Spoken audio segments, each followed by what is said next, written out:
নমস্কার, জয় শ্রী গণেশ। আপনাদের প্রত্যেককে জানাই স্বাগতম। খুব তাড়াতাড়ি আসছে বাঙালির সেরা উৎসব দুর্গাপুজো। আর এই দুর্গাপুজোর মধ্যেই বা দুর্গাপুজোর আগেই আমরা এমন কিছু ইভেন্ট মেষরাশি জাতক জাতিকারা পেতে চলেছি, এমন কিছু ইভেন্টের সাক্ষী হতে চলেছি যেগুলো আমাদেরকে আরো বেশি এনরিচ করবে। আজকে জানাবো কোন কোন ঘটনা বা কোন কোন বিষয় পুজোর আগে আপনার জীবনচক্রকে ভালো করতে পারে বা আপনার জীবনচক্রে কিছু এনরিচমেন্ট আসতে পারে, এবং অবশ্যই একটা রিজন থাকে যে কেন আজকে আমি একটা প্রেডিকশন করছি। তার একটা নির্দিষ্ট রুলিং আছে। একজন জাতক বা জাতিকা তিনি চাকরি পাবেন, এই প্রেডিকশনটা করাটা যতটা সহজ, তার আগে এটা বোঝাটা খুব দরকার যে তার বার্থ চার্টে তার জন্মছকে যোগ আছে বা থাকলেও তার যে দশা অন্তর্দশা সেটি পারমিট করছে কিনা। অনেক ক্ষেত্রে আমরা দেখি জন্মছকে 10th-এর ভাইবস খুব ভালো, 2-6-11 এর কানেকশন আছে, 2-6-10-11 এর কানেকশন আছে, 10th-এর সাথে রবি বা চন্দ্রের কানেকশন আছে বা জুপিটারের কানেকশন আছে, তার মানে তার স্টেবল জব পাওয়া উচিত। বাট দেখা যাচ্ছে জাতক জাতিকাদের 35 বছর বয়স হয়ে যাচ্ছে, পাচ্ছে না। যতক্ষণ না পর্যন্ত দশা অন্তর্দশা সিগনিফাই করবে একটা ইভেন্ট হওয়াটা মুশকিল। আবার অনেকের ক্ষেত্রেই ঠিক উল্টোটা ঘটে, দশা অন্তর্দশা তো সিগনিফাই করছে, 2-6-10-11 এর কানেকশন একদম স্পষ্ট, কিন্তু তার জন্ম ছকে 10th থেকে বা 6 থেকে আমরা 2-6-10-11 এর কানেকশন পাচ্ছি না। তার মানে ঘটনাটা তার সাথে ঘটেও ঘটবে না, বা এমন হতে পারে যে সে জীবনচক্রে প্রায় পেয়ে গেল কিন্তু আলটিমেটলি সেটাকে অ্যাকসেপ্ট করতে পারলো না, বা কোনো একটা জ্ঞাত বা অজ্ঞাত কারণ বশত সেটাকে সে গ্রহণ করতে পারলো না। সো আমাদেরকে কিন্তু খুব সিস্টেমেটিক্যালি বুঝতে হবে যে আমরা কি করছি, কোনভাবে যদি আমরা অগ্রগতি করি আমাদের প্রসপ্যারিটি বা প্রোগ্রেসটা অনেকটা বৃদ্ধিপ্রাপ্ত হবে। দেখুন, বর্তমান সময় যেভাবে চলছে তাতে অনেকগুলো জটিলতা কিন্তু রয়েছে। বর্তমান সময় যেভাবে চলছে তাতে অনেকগুলো স্ট্রাগল কিন্তু রয়েছে। তবে সেই স্ট্রাগল থেকে আমরা ধীরে ধীরে কিন্তু এগোতে পারবো, এতটুকু শিওরিটি আপনাকে আমি দিচ্ছি। দেখুন, পুজো মানে দুর্গা পুজো এবছরের সেপ্টেম্বরের এন্ড থেকে শুরু হচ্ছে, অক্টোবরের প্রথম দু একটা দিন কিন্তু পুজোর অন্তর্ভুক্ত, কিন্তু এর মধ্যেই আমরা প্রচুর ভালো ভালো কম্বিনেশন মেশের পাবেন। প্রথম হচ্ছে আপনার health, mental health, physical health, tension, anxiety, depression, below confidence, সমস্ত বিষয়ে একটা ম্যাসিভ ডেভেলপমেন্ট আমরা এক্সপেক্ট করতে পারি। সমগ্র বিষয়ে একটা ম্যাসিভ উন্নতির জায়গা আমরা এক্সপেক্ট করতে পারি। অন্তত এই মুহূর্তে যে কন্ডিশনে আপনি আছেন, এই মুহূর্তে যে কন্ডিশনের মধ্যে দিয়ে আপনার অগ্রগতি হচ্ছে, তার থেকে একটা ব্যাপক প্রোগ্রেসিভ জায়গা দ্যাট উই ক্যান এক্সপেক্ট আমরা আশা রাখতে পারি, যেটি আপনাকে গ্রো করতে অনেক অনেক অনেক বেশি সহযোগিতা করবে। তার মানে প্রথম প্রেডিকশন আপনার হেলথের ইমপ্রুভমেন্ট পুজোর আগেই, 13ই সেপ্টেম্বরের পরে সেটা পাবেন। এর মাঝে অনেকের কিন্তু সমস্যা হয়েছে, ইভেন আমি এখনো বলবো 13ই সেপ্টেম্বর পর্যন্ত সাবধানে থাকতে, বাট 13ই সেপ্টেম্বরের পরে এবং ডেফিনেটলি দুর্গা ষষ্ঠীর আগেই আমরা ভালো একটা ফলাফল হেলথে পাবো, বা হেলথের কিছু প্রোগ্রেসের জায়গা লক্ষ্য করতে পারবো, এটি শিওর। নাম্বার 2, ফাইনান্সিয়াল পজিটিভিটি দেখা যাবে সেপ্টেম্বরের 15 থেকে 28 তারিখের মধ্যেই। কেন?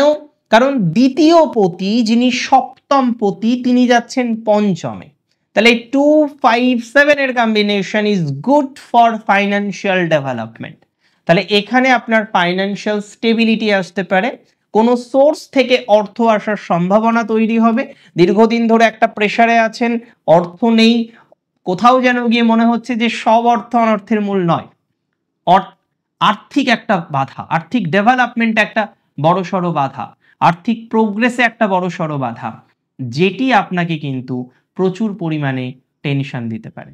তাই যে সমস্ত জাতক বা জাতিকারা এই ধরনের বিষয়ে একটা প্রোগ্রেস পাচ্ছেন না, প্রোগ্রেসের অভাব বোধ করছেন, তারা কিন্তু প্রচুর প্রচুর প্রচুর ভালো প্রভাব পাবেন, এতটুকু কিন্তু শিওরিটি আমি আপনাকে দিচ্ছি। তাই যারা টেনশনে আছেন, টেনসড আছেন, দুর্ভাবনায় আছেন, দুশ্চিন্তায় আছেন, তারা কিন্তু তরতর করে ফাইন্যান্স এগোতে পারবেন। এবং যদি কোনো টাকা আটকে থাকে যে না টাকা পান কিন্তু টাকা দিচ্ছে না, আপনি কোনো একজন ব্যক্তিবর্গের কাছে অর্থ পান কিন্তু তিনি আপনাকে অর্থ দিতে চাইছেন না, যদি এরকম কোনো ইনসিডেন্ট থেকে থাকে যে আপনি অর্থ পান তারপরেও আপনাকে অর্থ দিচ্ছে না, তারপরেও যেন আপনাকে একটা স্ট্রাগলের মধ্যে রাখছে, আমি সিওরিটি দিচ্ছি এখান থেকে একটা বেটার ফলাফল দ্যাট ইউ ক্যান এক্সপেক্ট সেটি আপনার জীবনচক্রকে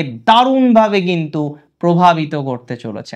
সো টেনশন নট, একদমই কোনো রকম টেনশন এই বিষয়ে অন্তত পক্ষে করবেন না। দেখুন দুটো ইভেন্টের কথা বললাম, বাট এখানেই কিন্তু এন্ড নয়। আমাদের অলমোস্ট কিছু কিছু ট্রানজিট খুব সহায়ক, এবং রাশি মেষের ক্ষেত্রে রিসেন্ট যেটা প্রবলেম আমি আইডেন্টিফাই করলাম, অনেক মেষ রাশির জাতক জাতিকারা আছেন তারা কর্মজীবন কন্টিনিউ করছেন, কিন্তু একটা বাধা। কেমন বাধা? লিডিং করার মেন্টালিটি আছে আপনাদের, you are the born leader, but problem হচ্ছে যে সমস্ত জাতক জাতিকারা একটা টাইমে আপনার লিডারশিপটাকে অ্যাকসেপ্ট করত, যে সমস্ত জাতক জাতিকারা একটা টাইমে আপনার লিডারশিপটাকে গ্রহণ করত, সেই জাতক জাতিকারা ইদানিং কালে আপনার লিডারশিপটাকে গ্রহণ করতে পারছে না, ইটস আ প্রবলেম। আমি আপনাই বলছি, দায়িত্ব নিয়ে বলছি, আপনার এই লিডিং কোয়ালিটিটা কিন্তু ডেভেলপড করবে, আপনি আবার পুনরায় আপনার সুসম্মানটা ফিরে পাবেন। যেখানে সম্মানের ঘাটতি চলছে, সম্মানজনক বিষয়ে একটা বাধা আছে, আপনাকে আপনার কাজটিকে মন খুলে করতে দেওয়া হচ্ছে না, পুজোর আগে কিন্তু এই সম্মান লাভের সম্ভাবনা। তার মানে পুজোর আগে সম্মান লাভ হবে, অনেকের ক্ষেত্রে দেখা যাবে লক্ষ্মী লাভ হবে, আবার অনেকের ক্ষেত্রেই সুস্বাস্থ্য লাভ হওয়ার প্রবাবিলিটি রয়েছে। অ্যান্ড এটি নিয়ে কোনো ডাউট অন্তত পক্ষে আমার নেই যে সুস্বাস্থ্য লাভের সম্ভাবনাটা আপনাদের ক্ষেত্রে কিন্তু কার্যত বৃদ্ধিপ্রাপ্ত হতে চলেছে, আপনাদের ক্ষেত্রে কিন্তু কার্যত ডেভেলপড হতে চলেছে। তাই টেনশন করুন জিরো, আর এগিয়ে চলুন তরতর করে। Something better is waiting for you, take my surety, take my assurity. কিছু ভালো আপনার জন্য অপেক্ষা করে রয়েছে, কিছু বেটার আপনার জন্য অপেক্ষা করে রয়েছে, কিছু প্রোগ্রেসিভ জায়গা আপনার জন্য অপেক্ষা করে রয়েছে দুর্গা পুজোর আগে। বাঙালির ক্ষেত্রে, বাঙালির কাছে দুর্গা পুজোর মতো বড় উৎসব আর নেই। আর দুঃখ, দুর্দশা, যন্ত্রণা কোথাও যেন গিয়ে সেই মায়ের পায়ে নিবেদন করা যে মা আমাদের সবাইকে যেন ভালো রেখো। মেষ রাশির জাতক জাতিকাদের দেখুন, এখানে শুধু এই নয় যে পুজোর আগে হবে, কেন হবে আমি কিন্তু আপনাদের এক্সপ্লেনেশন দিচ্ছি যে কোন ট্রানজিটকে আমি মনে করছি যেটি আপনার জন্য বেনিফিশিয়াল। অ্যান্ড ডেফিনেটলি জুপিটারের ট্রানজিট, জুপিটার যদিও বর্তমানে আপনার তৃতীয় আছে, জুপিটার তৃতীয় ভাবেও কিন্তু পজিটিভ ফলাফল দিতে পারে, বিকজ আপনার সেভেন্থে তার অ্যাসপেক্ট, জুপিটারের অ্যাসপেক্ট আপনার একাদশে। অ্যান্ড এই ট্রানজিট কিন্তু এক্সট্রা অর্ডিনারি। কিছু কিছু ক্ষেত্রে প্রাপ্তির ম্যানিফেস্টেশন হবে, আপনি কি চাইছেন তার ম্যানিফেস্টেশনটা আপনি লক্ষ্য করতে পারবেন। কিছু কিছু ক্ষেত্রে প্রাপ্তিযোগটা আরো বাড়বে, নিজেকে আরো রিপ্রেজেন্ট করতে পারবেন, নিজের কোয়ালিটিগুলোকে আরো বেশি রিপ্রেজেন্ট করতে পারবেন, এবং একটা সার্টেন জায়গায় গিয়ে আপনি নিজেকে চিনে নিতে পারবেন, সেই সিওরিটিটা আমি দিচ্ছি। মানে দিন শেষে আপনার হারার জায়গা নেই, দিন শেষে অনেক কিছু পাওয়ার জায়গা আছে, আর সেটি আপনি কার্যত পেতে চলেছেন। কবে পেতে চলেছেন? আমি আপনাকে দায়িত্ব নিয়ে বলছি 2025-এ পুজোর মধ্যে বা পুজোর আগে। আর একটা দুটো বিষয় আছে, যদিও এটার পূর্ণাঙ্গ কনফার্মেশন নেই, বাট সম্ভাবনা আছে। নাম্বার 1, এক্স ফিরে আসা।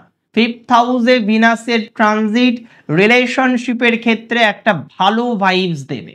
যারা রিলেশনশিপে আছেন কিন্তু রিলেশনশিপ ঠিকঠাক চলছে না, রিলেশনশিপে আছেন কিন্তু রিলেশনশিপে প্রচুর স্ট্রাগল, রিলেশনশিপে আছেন কিন্তু রিলেশনশিপের ক্ষেত্রে যেন মাথা কাজ করছে না, এতটা টেনশনের মধ্যে আপনি আছেন, এক্স হয়ে গেছে নিজের পছন্দের মানুষটি, এই ধরনের ক্ষেত্রে সম্ভাবনা তৈরি হচ্ছে যে না বেটার কিছু হবে, বা এমনও হতে পারে পুজোয় একসাথে ঘুরতে গেলে। আরেকটা বিষয়ে কনফার্মেশন পুরোটা নেই বাট কিছুটা আছে, তাই শেয়ার করছি। সেটি হলো পুরনো কোনো বন্ধু, দীর্ঘদিনের বন্ধু হারিয়ে গিয়েছিল, যোগাযোগ জিরো হয়ে গিয়েছিল, পুনরায় তাদের সাথে সম্পর্ক প্রতিস্থাপন হবে, পুনরায় যোগাযোগ করবে সে, বা আপনিও এক্সপেক্ট করেন যে সেই মানুষটি, সেটা বান্ধবীও হতে পারে, বন্ধুও হতে পারে, ভাইস ভার্সা হতে পারে, যে সে কবে আপনাকে যোগাযোগ করবে, কবে আপনার সাথে কানেক্ট করবে। সো যদি এরকম মেন্টালিটি থাকে, this is the perfect time to connect. একটা প্রবাবিলিটি আছে পুরানো কোনো সমস্যা, পুরানো কোনো পেন্ডিং বিষয়ের পুনরায় সেটিকে অ্যাক্সিলারেট করা। সো এটি অ্যাক্সিলারেট হবে এবং আপনাকে অগ্রগতি শিখরে নিয়ে যাবে। অনেক ভালো থাকুন আপনারা প্রত্যেকে, সুস্থ থাকুন, স্বাভাবিক থাকুন। শেষ করছি আজকে এখানেই। জয় শ্রী গণেশ।